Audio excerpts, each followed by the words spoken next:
Welcome to Not Entirely Unlike Tea with Christine Collins.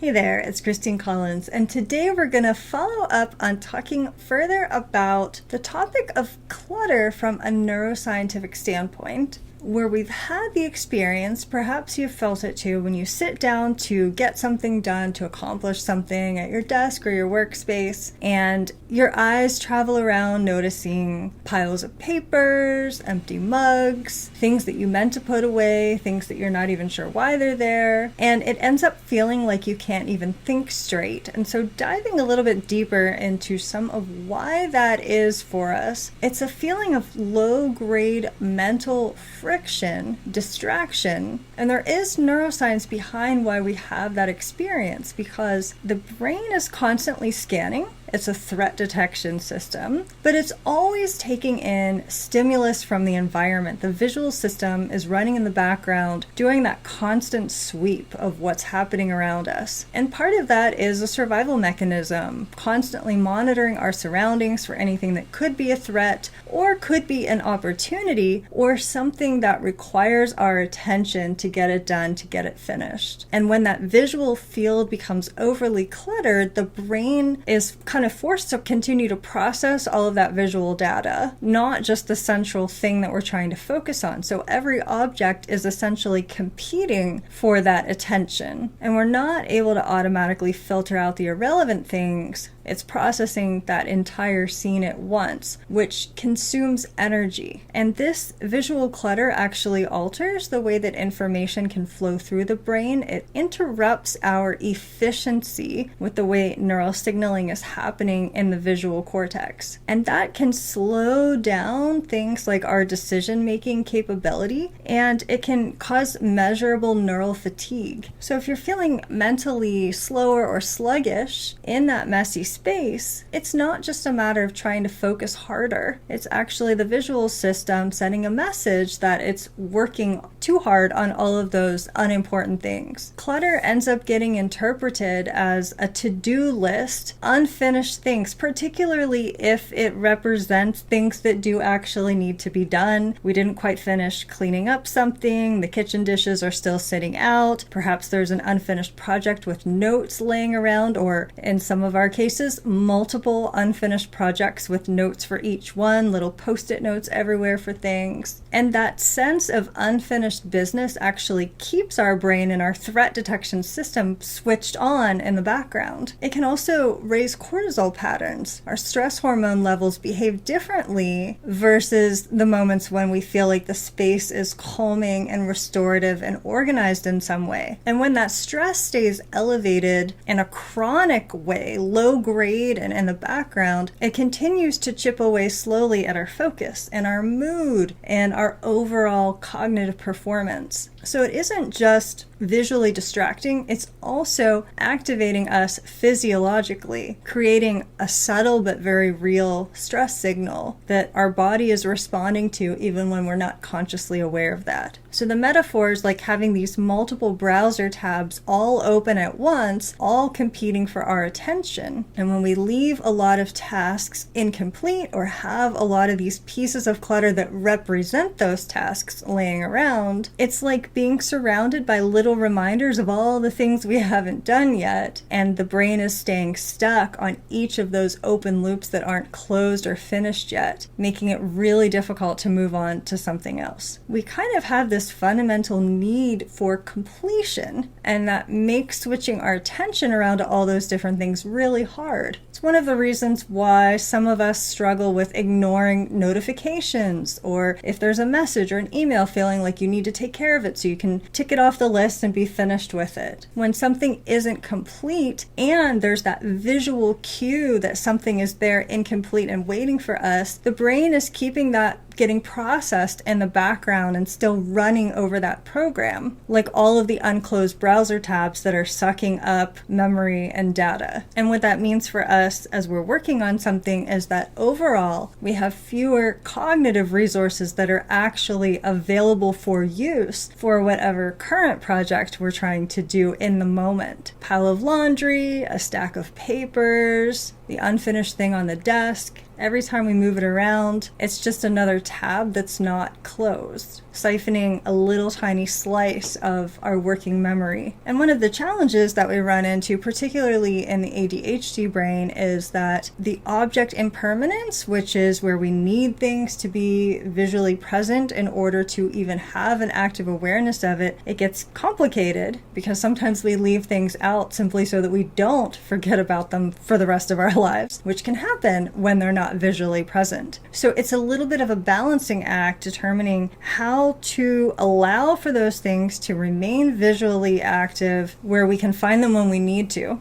be reminded of the thing that we do need to complete without being distracted in the moment from the current focus or the current project. So finding personalized ways of managing those stacks of papers and those open projects and the pile of post-it notes, I think it really comes down to individual uniqueness because each of us manages our organizational strategy a little bit differently. And I think sometimes it's a bit of trial and error to determine, is there somewhere that I can keep this stack of post-it notes or reminders or things that I do need to get back to, somewhere where it's not in my immediate visual range right now while I'm working on a specific project, but it's still available to me and it's not just tucked away into a closet or a drawer where I'll never see it again and never think of it again. Keeping it visible is actually a bit of a coping strategy in that sense, using our environment for an external memory system because we're not able to hold on to those things ourselves. So finding a system that works involves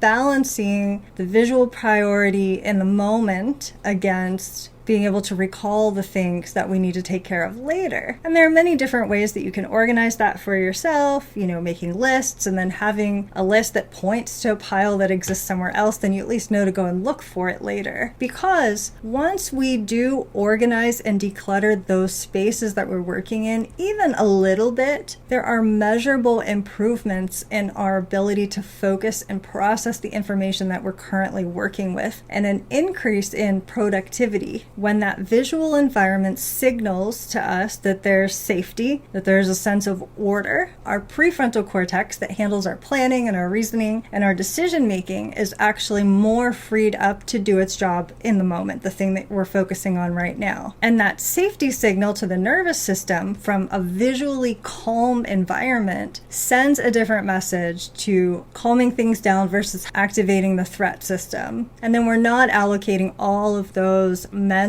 resources into the clutter, and allows us to breathe just a little bit more easily. The prefrontal cortex actually getting itself some space to work and to focus, the nervous system coming down off of that high alert and diminishing some of that clutter that can feel like it's pulling at your focus even when you're trying to ignore it. Your brain is designed to notice everything around you, scan everything around you, process everything around you, and keep those open loops alive. So tending to that environment in whatever unique way works specifically for your brain isn't just a productivity hack or a cool trick. It's actually a very specific, direct way you can give your nervous system and your brain the permission to take the breaks that it needs and allow the focus that it needs to happen. And if you are looking for just that extra layer of productivity support, there are many tools, of course, available for this, but one that is particularly helpful is to listen to a hypnosis audio just prior to getting started on your work. And that is something that I offer in my monthly mindset membership, the Hypno-Pothecary or the Poth. And all of those details are available to you in the show notes. I hope you found this to be interesting and helpful. And until we connect the next time, I wish you the most magical and creative rest of your day.